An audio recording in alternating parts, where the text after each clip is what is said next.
from Raila's point of view, submits the names, and they have. Okay. All right. I want to hear from Senator. Okay. The issue of Rigiji is a tribalist. We cannot afford having this country. The problem emanates from the top. Ruto, as the father of the nation, has failed. Hoya guys, back to our YouTube channel. Thanks for your great support. Nyinyi ni watu wa nguvu zaidi. Nasema karibuni tena niendelee kuwapakulia jinsi ambavyo mambo yanajaribu kufanyika hapa nchini Kenya. Guys, without wasting time, William Ruto, the President of the Republic of Kenya, ile wakati ambayo atapelekwa ICC atakuwa lonely. Don't forget, Raila Amolo Odinga ndo alitetea William Ruto zile wakati za Uhuru Muigai Kenyatta's regime. Raila Odinga ndio alimutetea wakati ambapo alipelekwa pale. And this time round, even Raila Odinga akijaribu anaenda kumtetea pia atabakia pale. Unaona watu wangu? You know guys, mambo William Ruto anayafanya saa hii. Rigathi Gachagua tunaomba Mungu kwamba alikuwa ndani ya hii serikali ya William Ruto. And that's why baada ya kuwa impeached, sasa anatuambia kila kitu. Na Rigathi Gachagua bado ako na updaters pale ndani ama maspai ndani ya serikali ya William Ruto. And William Ruto anatafuta saizi kujua huyu jamaa ni nani ambaye huwa anatobolea Rigathi Gachagua kila kitu. Unajua guys, now kwa hii video jinsi ambavyo Rigathi Gachagua anaendelea kutoboa masiri za William Ruto, ndio the more William Ruto ana panic, then anaamua kutumia his close allies attacking Rigathi Gachagua. Kwa mfano guys, hii story ya Mburu, husband to Susan Kihiga, governor of Nakuru County, hii story Rigathi Gachagua ameexpose baada ya police officers to attack Rigathi Gachagua's close allies in Nakuru. Baada kuexpose, so unajua story kichoma ama jamaa lazima huwa wanakuja kuzungumza. Ndio wanakuja kurealize kwamba hii story inakuwa ya ukweli, and that's why wanakuja kurespond to Rigathi Gachagua. Hii ni story ya Rigathi Gachagua, then Oscar Sudi ana respond. Na nilikwambia Oscar Sudi ni mouthpiece ya William Ruto. So ujue William Ruto ndo amejaribu kuzungumza. Unaona watu wangu, sikiza. Yeah, leo Nakuru, our team was there, Nakuru County, for DCP. And they don't attack other parties because most of the parties are sponsored by William Ruto. DCP is the only party that he knows. One, he cannot compromise, he cannot bias, and he cannot intimidate us. So walikuwa naenda subuki ya kanisa, wakitaka kwenda mikutano, wakafurushwa na polisi. I have talked to the police in Nakuru and they are crying. They are saying the husband of Governor Susan Kihiga, called Samburu, is the one who is giving instructions to police. I asked police as who?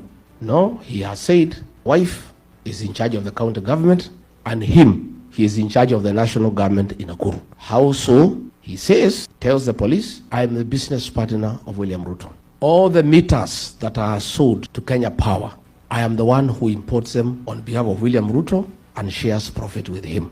All the fertilizer that is bought in the country, I'm the one who imports and we share the profit. All the rice that is imported duty-free and sugar, I import on behalf of William Ruto. I'm the one who funds his politics and his life. So my word here in Nakuru is final. And if you don't do it, you will be on transfer tomorrow. So the police went there. They are so shaken, yet they know it is illegal to stop the meeting. So wakiwa hapo wakamwambia Medho, si tuko tu kazi, wacha tujifanya tunatupatia gas kidogo lakini tutatupa different direction kwa sababu hata nyinyi hiyo maneno mnasema sisi tu wa Munyoro Express. Naona umefikia Samburu. Unajua ile speed ulikuja naye town ya 80 na ukarudi na 140, bado utaenda na 200. Utuulize Samburu ni nani?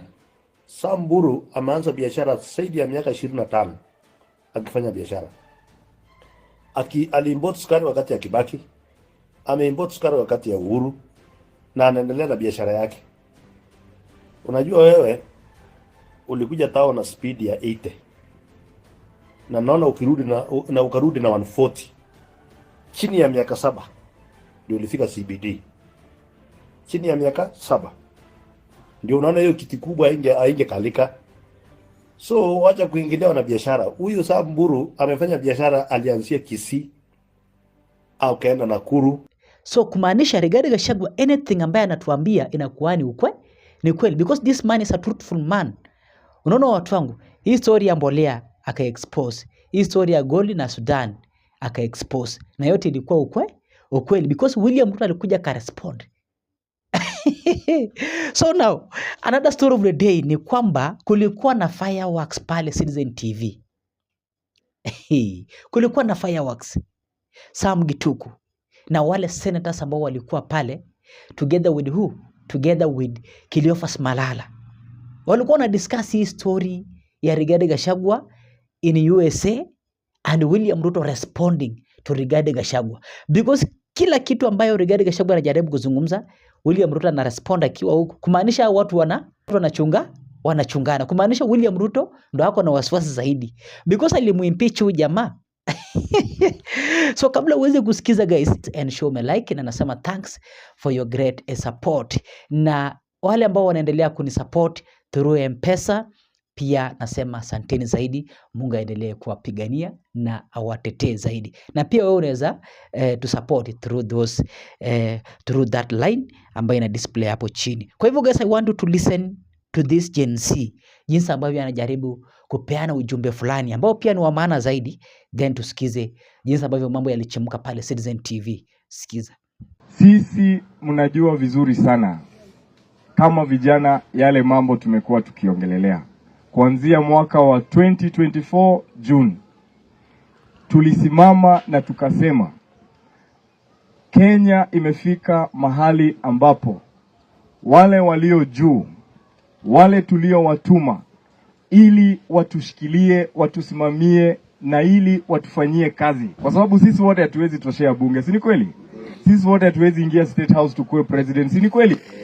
Lakini what we call democracy is where kama Wakenya tunakusanyika, tunachagua mtu mmoja, tunamtuma pale, ili kama ni pesa yetu sisi ambayo wewe mkulima wa majani, wa kahawa, wa maziwa, unaenda pale unafanya bidii, alafu hiyo pesa inakatwa, ati hii ipelekwe kwa barabara, ipelekwe kwa kutengeneza industry, kutengeneza kazi kwa hawa vijana ambao mnafunza. Wazazi walio hapa, si mmepeleka vijana wenu shule?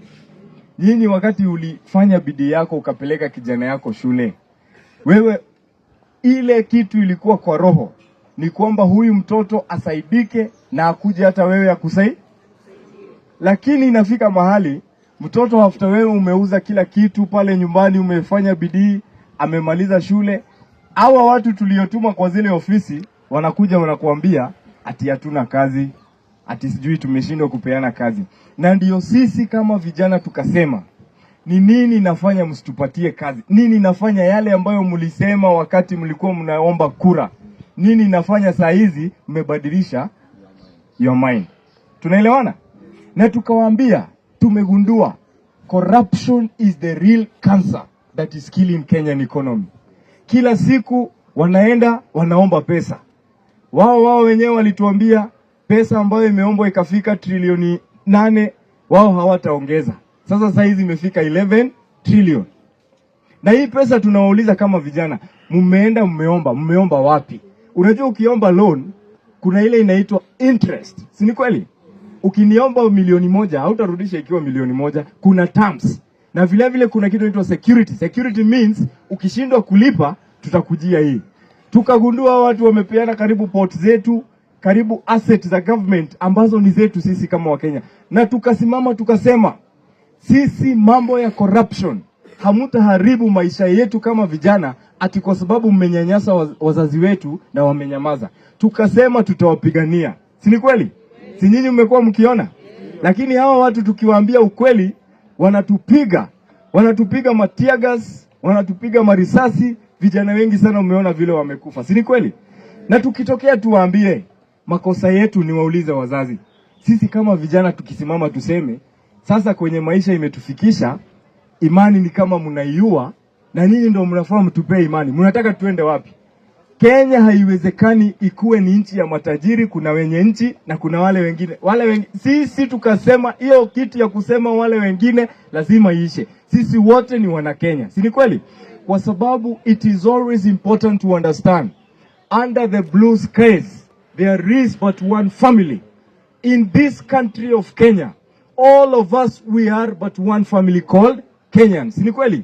Kenya ikiungua saa hii sio wale peke yake, wale wakiunguza si ni sisi tutaumia.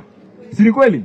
Na diposa tumesema sisi tutasimama kindete, tuhakikishe tumepata good governance, tuhakikishe corruption imeisha, tuhakikishe wameleta transparency kwa mambo ya serikali. Si ndio? Kwa hivyo sisi tukaungana tukasema kama vijana, kwa sababu wamekuwa wakitake advantage, kwa sababu tulisema sisi ni leaderless. Si mnakumbuka? Tukasema sisi ni leaderless, tribeless na nini nyingine? One time. Sasa wacheni niwaambie. Wale watu si mmesikia juzi wamekuja kusema ati sijui wanataka the broad based sijui government walete sijui maongeo ati dialogue. Mmesikia hiyo maneno? Mmesikia hiyo maneno? Sasa wakituambia tuongee saa hizi, wakati mmeua vijana wetu wote, na hata wazazi walio kufiwa na hao watoto hamjawalipa, na hata hamjatuambia ile maswali tuliwauliza 6 hawajajibu maswali ya corruption, hawajajibu maswali ya good governance, alafu wanatuambia tuongee nini? Nyinyi mmekubali hiyo? Si tukatae kabisa, si ndio? Si ndio? Nikimaliza, diposa tumesema kama vijana, kwa sababu hatutaki watupange vile wanapanganga watu. Msipojipanga wanakuja wanawapanga. Saa hizi umesikia wametuita criminals, wanasema ati sisi ni magaidi. Kweli watoto wenu wanaitwa magaidi? Sisi ni magaidi? Si ni kweli? Sasa tumesema tujipange, tuungane kama vijana, na ndio posa tukasema vijana wote Kenya yote tujiunge na kitu inaitwa Vibe Tribe. Vibe Tribe inamaanisha sisi tueneze upendo, tueneze umoja, kwa sababu umoja ndio nguvu yetu. That's why tunasema one tribe, one tribe, one tribe, one nation. One tribe, one tribe, one tribe, one nation. Alafu hapo mwisho mnanalizia ati mmesemaje wana Kiambu? Nyinyi mmesema namna hiyo? Hao watu tunataka waone sisi kama Wakenya tukiungana ile tunaweza fanya. Si ni kweli? Mungu awabariki sana, na mkienda kote mseme vijana wetu wamesema tuungane, tupendane ili tuweze kupigana na watu ambao wanajaribu kuharibu future yetu. Si namna hiyo? Let's listen to what former deputy president has been doing in the US. To destroy Kenya. We are the drivers of the Kenyan economy. Since William Ruto declared war on the mountain, the economy is almost collapsing because people have stopped paying taxes, people have stopped investing, they are waiting for a new government. The way you are holding your money here, that is what people are doing in Kenya. And the president has been speaking, of course, accusing his former deputy of ethnicity, negative ethnicity at it. Let's hear what he has been saying. Kuna watu wengine walikuwa wanajaribu kubagua wa Kenya, nyinyi hamuna shares, nyinyi hamuna shares, nyinyi hamuna hii. Nikamwambia hapana. This government belongs to all Kenyans and we are going to treat all Kenyans equally. Mnanielewa? That is my mission, to unite this nation and to make sure that no part of Kenya is left behind. Right. Let me begin with you on this one, Senator Malala. Your party leader, I mean, what's with him? Because there has been complaints that he's perpetuating tribalism, not just in Kenya, but also abroad. How do you explain that?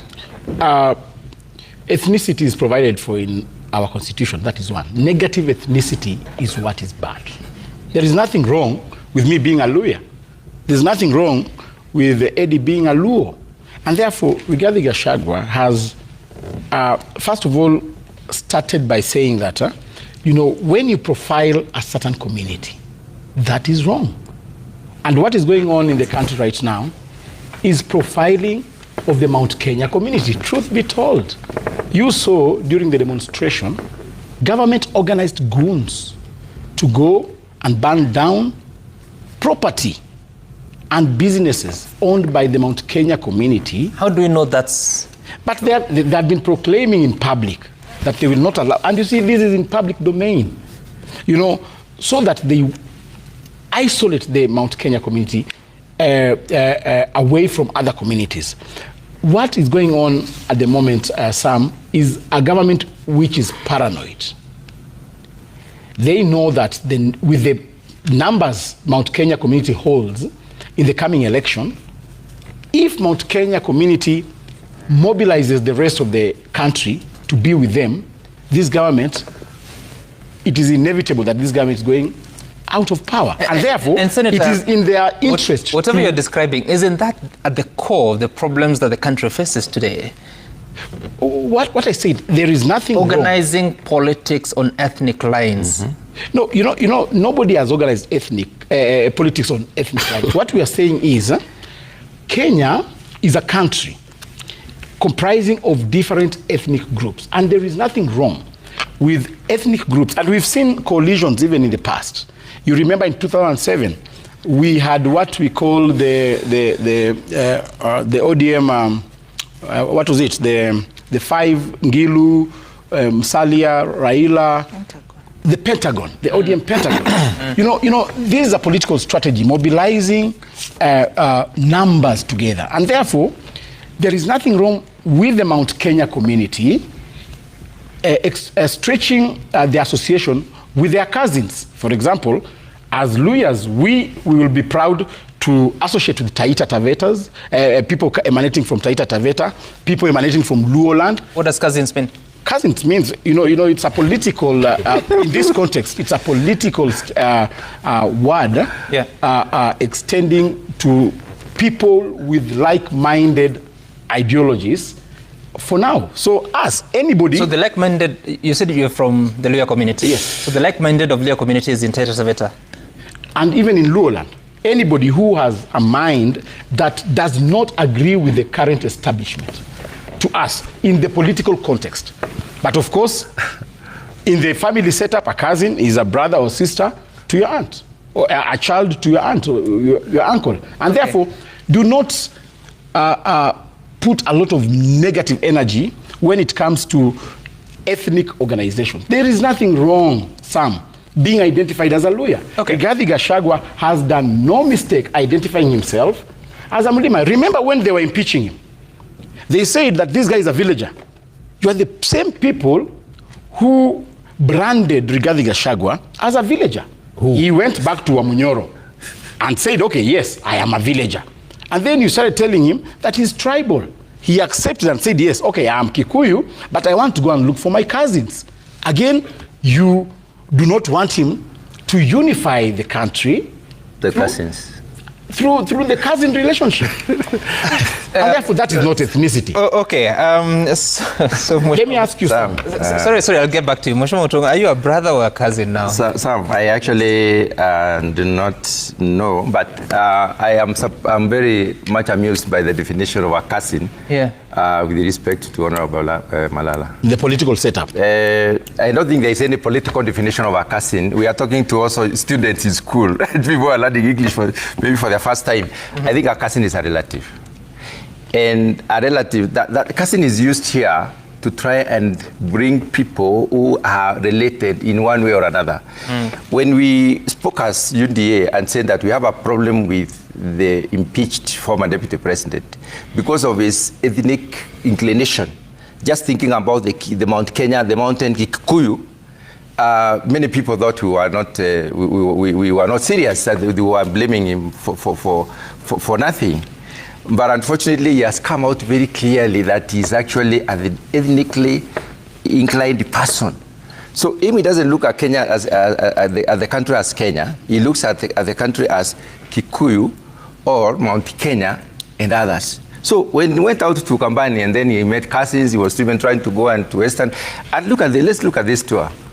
This tour, he has basically gone to look for Mondo Anyomba, person from the house, the Mount Kenya person, not necessarily the Meru, the Embu and the other, a Kikuyu. Now, when somebody stands and says the Kikuyus are dissatisfied, the Kikuyus have withdrawn investment, even you are not sending money now, and therefore the country is at a standstill. First of all, I would like to know what is a standstill. What's not moving? Secondly, I would like to remind all of us that when ODM as a party protested and said that we need to negate, to basically negate some of the institutions that seem to be serving the government because they were protesting in 2007 against the government, the economy suffered. But then, this was ODM, not necessarily Kikuyu. ODM is not made of Kikuyus. So honestly, when you say Kikuyus, when Kikuyus are attached, the country is collapsed. I think that's an imagination which is too trivial and too minor, and that shows the mind of this person, the person of the former impeached deputy president. At this point in time, the reason why we were trying to, because when he came to Meru, he addressed Meru as the son of Meru. And then we wondered, where is this family? But some, Rigathi Gachagua is not the first politician to trace his roots. Raila Odinga always comes to Western and say he is a son of Nabongo Mumia. Therefore, we should support him on the basis of him being the son of Nabongo Mumia. But that's said and done. I don't know. So you will ask Eddie. Let me finish. But that's said and done, Sam. Sorry, you know you've taken away the mic, yeah? Yes. That's said and done, Sam. Rigathi Gachagua is only verbalizing what Ruto and Raila are practicing. Look at the appointments of all the CEOs in Kenya. A good percentage emanates from the president's community. How many? A good percentage. You saw when I put the question in the Senate for NCIC to bring the report, almost 92 CEOs, Out of what? 160 something, emanate from his community. Look at the appointments. You are the Senate in the previous term. He wasn't the president. No, but look at the level of skewedness of appointment since independence. Now, look at Raila Odinga. When he was given chance to get into the broad-based government, tell me one Kikuyu that Raila Odinga appointed. Why? But I know several Kikuyus who are appointed during this broad-based. But from Raila's portion. And therefore, he appointed people from his community. Senator Malala, Opio and I. Because the desire is to be as inclusive as possible. Yes. Was the Kikuyu community disadvantaged in the appointments already made? No, it was not disadvantaged. What I'm saying is, from Raila's point of view, he has no Kikuyu friend. No, he only has Sam, the son. He only has the son to Oburu Odinga, qualifying to be the advisor of the president. Of all the Kenyans, Raila preferred the son of Oburu Odinga. Raila preferred his own sister to be an ambassador. So truth be told, you believe he's the one who submits those names? He is the one who submits the names, and they are okay. All right. I want to hear from Senator Okecha. I empathize sincerely as a young person with Senator Malala. And the reason why I empathize with Senator Malala is because Senator Malala, right now, and you know, when I was talking about the issue of Gen Z and the people who want to take over the Gen Z movement, you see Malala is almost presenting himself as this messianic leader who has just arrived, and therefore everything that is happening is wrong with this government, when Malala voted for Ruto. That's the first thing. Malala was Ruto's friend. He has benefited from Ruto's politics more than... Can I just... When he was speaking, I was very quiet. When he changes, we change. Please, allow me. I'll be very quiet. When he changes, we change. You know, if you want to heckle, I can heckle better, but I will be very quiet when you are speaking. Of course, you are a better Senator, allow him to make when you're talking, I'll be very quiet. Senator Malala has benefited so much from Ruto's politics than what is cascading on Raila Amolo Odinga right now and other people that he's talking about. Senator Malala voted for Ruto. Senator Malala is on record. He started his politics as ANC member and actually SG of ANC. After Ruto built him a house, the first benefit that he had, and it is in public domain that Ruto built him a house, he voted for Ruto. He convinced his party leader at that time, Mudavadi, to go and join Ruto in politics. After they got into power, Senator Malala was also SG of UDA. Is the big problem is the one who gave us this big problem that we're solving right now. You remember, I came on this TV with you, Sam, 2022-2023, when Senator Malala was sitting here when I was arguing the case of these PSS that were from dominant tribes, and I was talking about them, about PSS and CSS to be a neutral ground for everybody in the country, even make two per as many tribes as can get. Senator Malala was opposed to it. Senator Malala supported 52 CAS, remember, we were with you in this show, Sam, CAS that were unconstitutional and they were burdensome to the government that we were having at that time. So everything that is wrong that has come to this country, it is Senator Malala was brought to us well. But I've changed. And that is why you cannot change like that. Run away from the the negative. In fact, I wish that when you were in church last Sunday, you could have asked me to be prayed for, because you have not changed your bad manners of making sure that this. Calm down.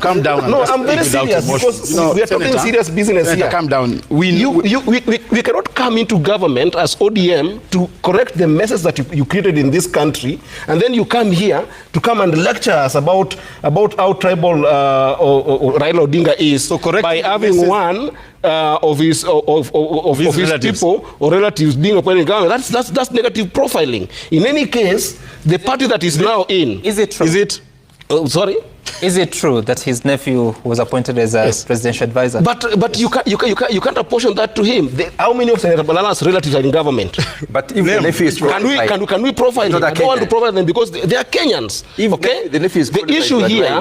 Why should he be denied? Can I have my time, Senator Malala and Honorable John?